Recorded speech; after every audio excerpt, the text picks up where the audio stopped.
দেখুন ডিসপ্লের কালার দেখুন, ডিসপ্লেটি বিভিন্ন ধরনের কালার হচ্ছে এবং কি বিভিন্ন ধরনের গ্রিন লাইন, হোয়াইট লাইন এ ধরনের ইস্যুর মতো মনে হচ্ছে। কিন্তু এই ফোনটি কিন্তু আসলে ডিসপ্লেতে প্রবলেম না।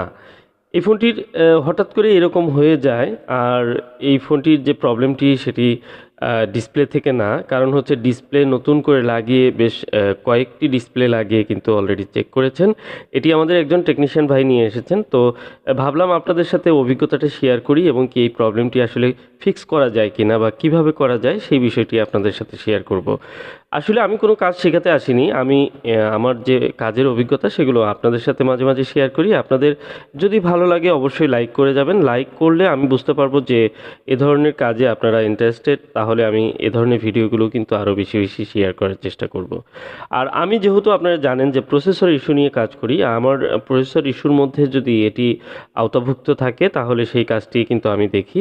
তো এই ফোনটির সব ধরনের চেষ্টা কিন্তু করা হয়েছে। ডিসপ্লে লাগিয়ে চেক করা হয়েছে, ডিসপ্লে একই ধরনের কোনো ডিসপ্লে আসে না। কোনোটি হয়তো নীল হয়ে থাকে, কোনোটি একদমই লাইট আসে না। এরকম কন্ডিশনে চেক করা হয়েছে। আসলে তারপরে সিদ্ধান্ত নেওয়া হয়েছে যে এই ফোনটিতে হয়তোবা অন্য কোনো হার্ডওয়্যার ইস্যু আছে।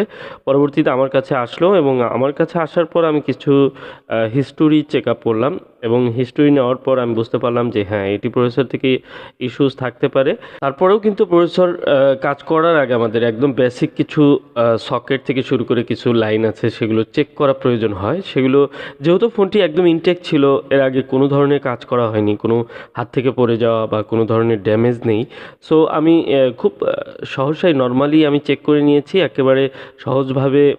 যেটি আই স্ক্যান বলে, সে আই স্ক্যানের মাধ্যমে আমি চেক করে নিয়েছি যে কোনো ধরনের ফিজিক্যালি ড্যামেজ বা অন্য কোনো প্রবলেম আছে কিনা। কিন্তু আমার কাছে একদম ফ্রেশ মনে হয়েছে। আর ইনটেক একটি মাদারবোর্ড আপনারা দেখছেন, এই ধরনের ফোনগুলোতে সাধারণত প্রসেসর ইস্যু হয়। আর প্রসেসরের যে সিমটমগুলো সেগুলো এই ফোনটিতে ছিল, যেমন ফ্রন্ট ক্যামেরা আসতো না, এ ধরনের প্রবলেম ছিল।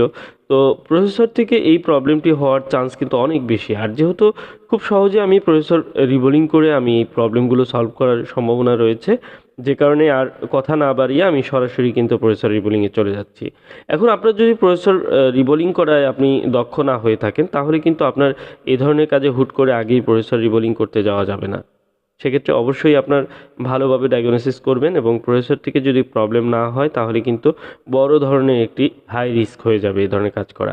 যেহেতু আমি এই প্রসেসরটি রিবোলিং করে আমি ইনস্টল করলে এই ফোনটি কিন্তু ইনশাআল্লাহ আশা করি যে আগের মতোই আবার রান করবে। সেই সাথে এই ফোনটির যে প্রবলেম, ফ্রন্ট ক্যামেরা প্রবলেম ছিল এবং এবং কি অনেক সময় সিম পাচ্ছে না, এই ধরনের সমস্যা থাকে, টাচ ঠিকমতো কাজ করে না, এই প্রবলেমগুলো কিন্তু সাথে ফিক্স হয়ে যাবে। তো ডিসপ্লে যেহেতু নতুন করে ডিসপ্লে লাগিয়েও এই ফোনটি কমপ্লিট হয়নি, সো আমার মনে হচ্ছে যে এই ফোনটির যে প্রসেসরের যে প্রোটোকলগুলো রয়েছে, ডিসপ্লের সঙ্গে যে লাইনগুলো থাকে সেগুলো কোনোভাবে মিস হয়ে যাওয়ার কারণে বা কোনো যে কমিউনিকেশন সেগুলো কোনো ফল্ট হওয়ার কারণেই কিন্তু এই ডিসপ্লে ইস্যু হচ্ছে। শুধু তাই নয়, এরপরেও আমরা চাইলে কিন্তু এই ফোনটির একে একে ডিসপ্লের প্রত্যেকটি লাইন কিন্তু আমরা পরিমাপ করেও আমরা বলতে পারবো যে হ্যাঁ, নির্দিষ্ট করে এই লাইনটি ফল্ট হচ্ছে। কিন্তু সেটি ডায়াগনোসিস করতে যে পরিমাণ সময় লাগবে তার অনেক কম সময়ে কিন্তু এই প্রসেসর রিবোলিং করে আমি ইনস্টল করে দিতে পারবো এই ফোনটিতে। সো আমি সময় নষ্ট করছি না, আমি সরাসরি আমি কিন্তু রিবোলিংয়ে ট্রাই করছি। আর দেখুন আমি কিন্তু প্রসেসরগুলো খুব সুন্দরভাবে ক্লিন করে তারপর আমি রিবোলিং করব। তো প্রসেসরের উপরে যে আঠাগুলো থাকে, অনেক হার্ড গ্লু থাকে, আবার কোনোটায় একটু হালকা গ্লু থাকে। তো আমি ম্যাক্সিমাম এই কাজগুলোই দেখা যায় খুব ইজিভাবে সুন্দরভাবেই করে আপনাদের দেখাই। বাট কাজগুলো কিন্তু প্র্যাকটিক্যালি অনেক সময় অনেক হার্ড হয়ে থাকে। অনেকেই এই ফোনগুলো করতে গিয়ে কিন্তু অনেক আইসি ড্যামেজ করে ফেলে। এই বিষয়টি সতর্ক থাকতে হবে। যাদের এই ধরনের প্রবলেম রয়েছে, বিশেষ করে এই ফোনের এই ধরনের সমস্যা যদি আপনার হয়, আপনার কিন্তু একটি ধারণা থাকবে যে হতে পারে সেটা সিপিইউ থেকে। কিন্তু একটি ডাক্তার যেরকম অনেক কিছু হিসাব নিকাশ করে তারপরে কিন্তু একটি মেডিসিন লাগবে নাকি সার্জারি লাগবে, এই যে বিষয়টি আমাদের একটি ফোনের হিস্টোরি অনেক কিছু হিসাব নিকাশ করে তারপর কিন্তু আমাদের সিদ্ধান্তে পৌঁছাতে হয় যে এটি প্রসেসর থেকে সমস্যা হচ্ছে নাকি এটি অন্য কোনো প্রবলেম হতে পারে। অনেক সময় সফটওয়্যার থেকেও কিন্তু এ ধরনের প্রবলেম হতে পারে। সো আমাদের সমস্ত বিষয়গুলো মাথায় রেখেই কিন্তু কাজ করতে হয়। আপনার অনেকে আছেন যে এই ভিডিও দেখে অনেকে ভাববেন যে সব ধরনের গ্রিন লাইন ইস্যু বা ডিসপ্লে ইস্যু হয়তো সিপিইউ থেকে হচ্ছে। কিন্তু বিষয়টি কিন্তু তেমন না। আপনাদের আগেই বলে রাখি যে কিছু নির্দিষ্ট ফোন রয়েছে যেগুলো থেকে সিপিইউর রিবোলিংয়ের যে কাজগুলো রয়েছে, আমার ভিডিওতে আপনারা চাইলে অসংখ্য ভিডিও রয়েছে যেগুলো একেবারে সুনির্দিষ্টভাবেই কিন্তু সিপিইউ থেকেই সমস্যাগুলো হচ্ছে। বিভিন্ন ধরনের প্রবলেম, যেটি ডেড হতে পারে, ডেড প্রবলেম, ডিসপ্লে প্রবলেম, অথবা দেখা যাচ্ছে কারো টাচ কাজ করছে না, ক্যামেরা প্রবলেম হচ্ছে, সাউন্ড প্রবলেম হচ্ছে। এই যে সমস্যাগুলো হচ্ছে এই সমস্ত ফোনের ক্ষেত্রে সিপিইউ থেকে প্রবলেম হচ্ছে। কিন্তু সব ধরনের ফোনে কিন্তু সিপিইউ ইস্যু নেই বা সব ফোনের কিন্তু সিপিইউর প্রবলেম হয় না। তো আপনার ফোনের অনেক ছোট একটি সমস্যার জন্য যদি আপনি সিপিইউতে কাজ করতে যান, সেক্ষেত্রে অবশ্যই ভেবেচিন্তে কাজ করা উচিত। তো যা হোক, আমি সিপিইউ অলরেডি কিন্তু রিবোলিং করে বসিয়ে দিচ্ছি। এখন সিপিইউটি ইনস্টল করার পরই কিন্তু আমি চেক আপ করতে পারবো যে আমার ডিসপ্লের যে সমস্যাটি ছিল সে ধরনের সমস্যা কি আসলে সলভ হবে কি হবে না, বা আগের মতোই থাকবে কি না জানি না। এখন আমি আপনাদের চেক করে দেখাবো। অবশ্যই ভিডিওটি শেষ পর্যন্ত দেখলে আপনারা বিষয়টি বুঝতে পারবেন।